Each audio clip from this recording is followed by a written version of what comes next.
अभी तक हमने ये देख लिया कि हमारे पास अगर रिफ्लक्स रेशियो की वैल्यू ना हो तो there is a method by which we can calculate the minimum reflux ratio and then minimum reflux ratio के ऊपर आप फिर कर सकते हैं कि लेट्स से 1.5 आती है तो उससे ऊपर ही आपने जाना है, फिर 2 पे देखें, 3 पे देखें, 4 पे देखें। लेकिन फिर हम सिलेक्ट कैसे करें कि on which reflux ratio we will operate our distillation column. ये बड़ा इंपॉर्टेंट क्वेश्चन है कि अब जैसे उन्होंने खुद कह दिया 3 पे ही क्यों किया। 1.32 तो चले मिनिमम रिफ्लक्स रेशियो था, लेकिन 3 का उन्होंने दे दिया कि 3 पे कितनी थ्योरेटिकल प्लेट्स रिक्वायर्ड है। इसी तरह इस प्रॉब्लम में 1.53 was the minimum reflux ratio and we are operating the distillation column at 4 reflux ratio। तो उसके लिए फिर आपको ये होता है एक तरह का hit and trial method and we have to take into consideration a lot of factors, specially the economic feasibility of our project, of our distillation column। तो उसके लिए ये आप टॉपिक हम देखते हैं, बहुत इंटरेस्टिंग है। Selection of economic reflux ratio. The cost of a distillation unit includes the capital cost of the column। capital cost यानी कि भाई डायमीटर कितना है पूरे कॉलम का, और इससे बहुत बड़ी चीज क्या है कि number of plates required, number of trace कितनी है, रीबॉयलर भी लगाने, कंडेंसर भी लगाना। Determined largely by the number and diameter of the plates and the operating cost determined by the steam and cooling water requirements। जाहिर है ये external दो यूटिलिटीज हैं। कूलिंग वाटर आपको चाहिए होगा कंडेंसर के लिए और स्टीम आपको चाहिए होगी एक तो रीबॉयलर के लिए, ठीक है। Now the depreciation charges may be taken as a percentage of the capital cost and the two taken together is the overall charges। तो ये इकोनॉमिक्स में आप पढ़ चुके हैं। The steam required will be proportional to Vm which may be taken as Vn where the feed is liquid at its boiling point। From क्योंकि Vn का क्यों जिक्र किया, क्योंकि सारे reboiler is placed close to the stripping section, तो उसमें वो क्या, लेकिन Vn के भी इक्वल हो सकती है अगर आप where the feed is liquid at its boiling point, क्योंकि फीड को अगर आपने बॉइलिंग पॉइंट तो लेके जा रहे हैं तो वो कौन लेके जा रही है, स्टीम ही लेके जा रही है ना। तो इसलिए जो स्टीम कितनी रिक्वायर्ड है it is dependent upon Vn। Now from a material balance over the top portion of the column, Vn is equal to dr plus 1 and hence अब Vn is directly proportional to r plus 1। In other words, Vn is directly proportional to reflux ratio and hence the steam required per mole of product is proportional to r plus 1 reflux ratio। जितना reflux ratio बढ़ाएंगे उतनी आपको steam ज्यादा देनी पड़ेगी, ठीक है। जितना रिफ्लक्स रेशियो बढ़ाएंगे उतनी स्टीम की कंजम्पशन ज्यादा होगी, सो ऑपरेटिंग कॉस्ट बढ़ जाएगी।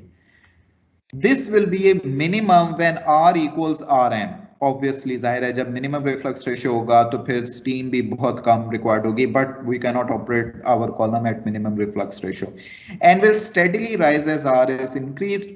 The relationship between the number of plates and reflux ratio is derived by Gilliland and ये हम मल्टी कंपोनेंट के लिए बड़ा इंटरेस्टिंग टॉपिक है, ये करेंगे फिर आगे, लेकिन मल्टी कंपोनेंट का बाद में करेंगे। अभी देखें the reduction in the required number of plates as R is increased beyond Rm will tend to reduce the cost of the column।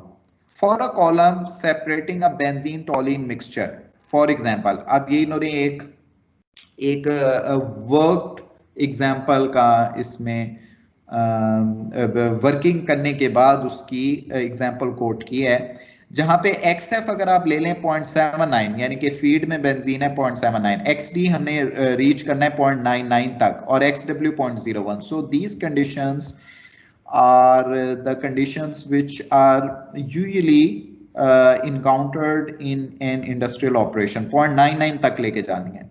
तो the number of theoretical plates is given by the McCabe-Thiele method for various values of R are given as follows। The minimum reflux ratio for this case is 0.81। अब 0.81 हम calculate कर सकते हैं with the help of Underwood equation। 0.81 से ऊपर ही operate करना है, तो हम थोड़ा सा आगे गए 0.9 पे, हमने कैलकुलेट किया 0.9 रिफ्लक्स रेशियो रखा, McCabe-Thiele या लुइस सॉरेल से कैलकुलेट किया 25 आई, थोड़ा ऊपर गए 122, फिर थोड़ा ऊपर गए 1.119, फिर थोड़ा ऊपर गए 1.218। अब देखिए जैसे हम ऊपर जा तो अब नंबर ऑफ प्लेट्स में इतना फर्क नहीं पड़ा, पहले 3-3 का फर्क पड़ा था, अब 1-1 का पड़ने लग गया है। और अगर आप आगे जाएं 1.3 तो शायद वो 17.7, फिर 1.4 पे 17.5 शायद हो, ये आगे हम देखेंगे क्योंकि ग्लीलैंड में जब देखेंगे तो इसी तरह होता है कि बहुत कम फिर फर्क पड़ने लग जाता है as we go on increasing the reflux ratio. Thus, an increase in reflux ratio at values near Rn gives a marked reduction in the number of plates. और ये जो number of plates ये तेजी से कम हो रही हैं, ये आपकी basically capital cost है जो कि बहुत तेजी से कम हो रही है, ठीक है। Although at higher values of RR, further increases have little effect on the number of plates. Increasing the reflux ratio from RM therefore affects the capital and operating cost of a column as follows. ये जो reflux ratio हम बढ़ा रहे हैं, actually we are increasing the operating cost. Number of plates जो कम हो रही हैं, actually it is reducing the capital cost. तो हमने ये देखना है कि ये भी कोई इतनी ज्यादा ना बढ़ जाएंगे, ऑपरेटिंग कॉस्ट बहुत ज्यादा हो जाए, और ये भी हमने कम कर लेनी है, मतलब कि ये भी हमने एक, तो देखें 1.2 पे हमें ये पता चला है कि अब अगर लेट से 1.3 पे 17.6 आता है, 1.4 पे आता है 17.4, तो हम जो रिफ्लक्स रेशियो है 1.3 या 1.2 पे हम सेट कर देते हैं ताकि हम ऑपरेटिंग कॉस्ट को ज्यादा ना बढ़ने दें। और नंबर ऑफ प्लेट्स भी चूंकि आगे बढ़ाने से तो ज्यादा फर्क ही नहीं पड़ रहा, तो I think 18 and 17 will be good enough. So ये डिडक्शंस हैं, इंपॉर्टेंट चीजें। The operating cost rise and are approximately proportional to R+1. The capital cost initially falls since the number of plates fall off rapidly at this stage. The capital cost rises at high values of R since there is then only a very small reduction in the number of plates, although the diameter and hence the area continually increases because the vapor load becomes greater. अब देखिए vapour, ये भी बड़ा important कि ना सिर्फ ये है कि आपके पास आपकी जो ऑपरेटिंग कॉस्ट स्टीम कंजम्पशन वो बढ़ेगी। स्टीम कंजम्पशन बढ़ने की एक और भी वजह है कि आपका जो रीबॉयलर है उसको ज्यादा काम करना पड़ेगा, उसको ज्यादा बड़ा बनाना पड़ेगा, उसका डायमीटर और एरिया भी बढ़ जाएगा, यानी कि capital cost for reboiler it will also increase. Not only the operating cost but the capital cost will also increase if we go on increasing the reflux ratio. The associated condenser and reboiler will also be larger and hence more expensive. तो हमने R की value को भी कम से कम ही रखना होता है कि नंबर ऑफ प्लेट्स जो हैं वो जहाँ पे उनमें ज्यादा फर्क ना पड़ो। सो अब पूरे उसका अहाता, जैसे वो एक डायग्राम थी जिसमें हमने बैच और कॉन्टिन्यूस प्रोसेस को देखा था in our drawing discussion. The total charges may be obtained by adding the fixed and operating charges as shown in figure 11.19. अब ये है फाइनल आपके पास। स्टीम की कॉस्ट हम देख चुके हैं कि रिफ्लक्स रेशियो जैसे जैसे बढ़ रही है वो बिल्कुल स्ट्रेट लाइन से बढ़ती जाएगी। Capital cost minimum reflux ratio पे ज्यादा है क्योंकि infinite number of plates are required, लेकिन जैसे जैसे हम रिफ्लक्स रेशियो बढ़ाते हैं यहाँ पर आ जाती है क्योंकि नंबर ऑफ प्लेट्स बड़ी कम हो गई हैं।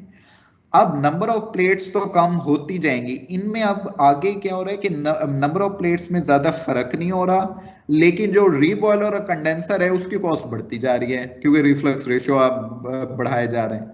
तो इसलिए यहाँ पे again there is an increase after a certain point.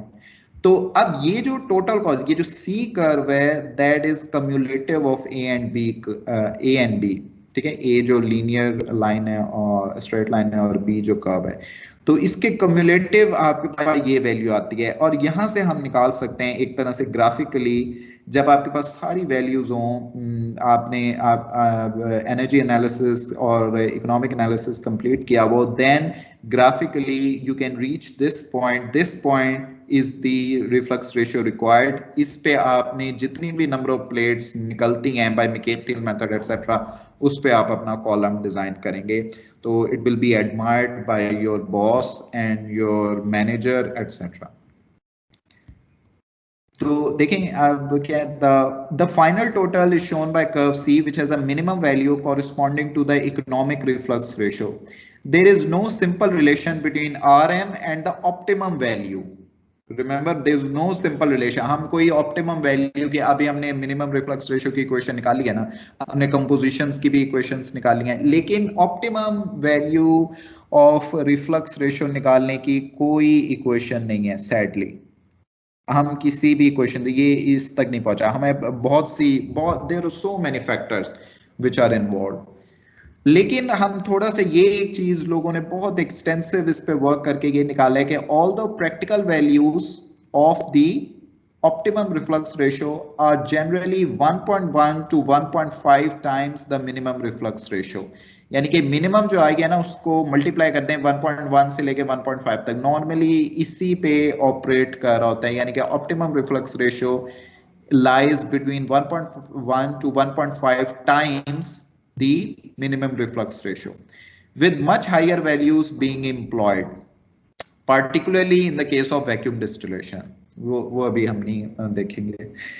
Now, it may be noted that for a fixed degree of enrichment from the feed to the top product, the number of trays required increases rapidly as the difficulty of separation increases, that is, as the relative volatility approaches unity।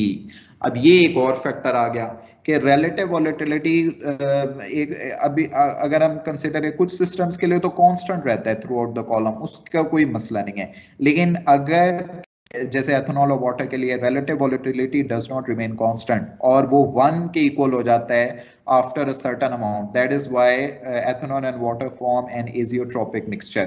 तो उसके लिए फिर एक और complication आ जाती है।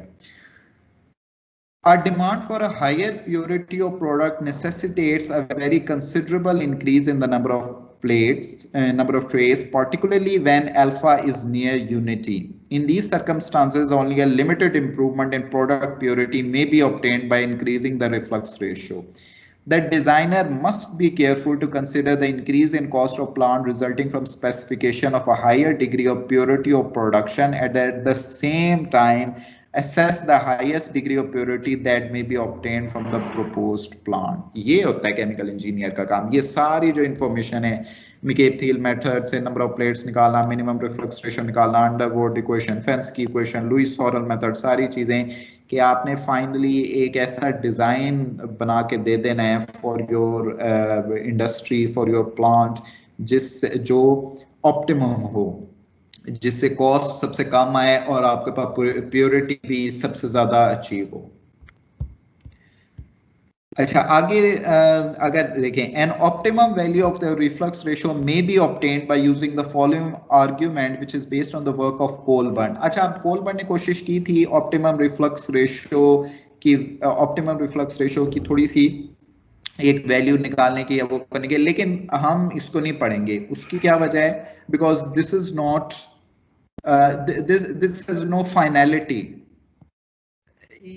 इसकी वजह ये है because there is no simple equation relating n and dn over dr, it is not possible to obtain an expression for optimum reflux ratio, although a method of solution is given in the example 11.18 which is based on the work of Harker।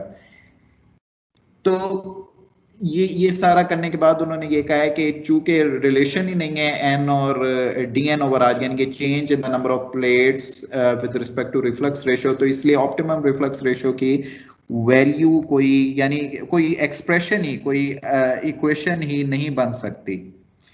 आपको सारी analysis, और हमारे पास अब ऐसे software आ गए, इसीलिए ये जो एस्पेन प्लस और एस्पेन हाइसिस, इस तरह के सॉफ्टवेयर की वैल्यू बहुत ज्यादा है। If you have the grip on these softwares then you have a definite edge over your contemporaries, क्योंकि आप अपने मैनेजर को इस पे करके बता सकते हैं। मैं खुद किए हुए एस्पेन प्लस, अगर आप बल्कि यूट्यूब पे भी जाके देखें कि how to obtain optimum reflux ratio for a given separation in a distillation column, तो वो उसमें एक स्पेक डिजाइनिंग होती है, वहां पे आप दे सकते हैं कि मिनिमम रिफ्लक्स रेशियो तो पता चल गई ना, उसके आप लेट से कहते हैं कि 1.1 और 6 के दरमियान मुझे जो है ना वो आप सारी कैलकुलेशन करके बताएं कि सबसे कम थ्योरेटिकल प्लेट्स कहाँ पे होंगी।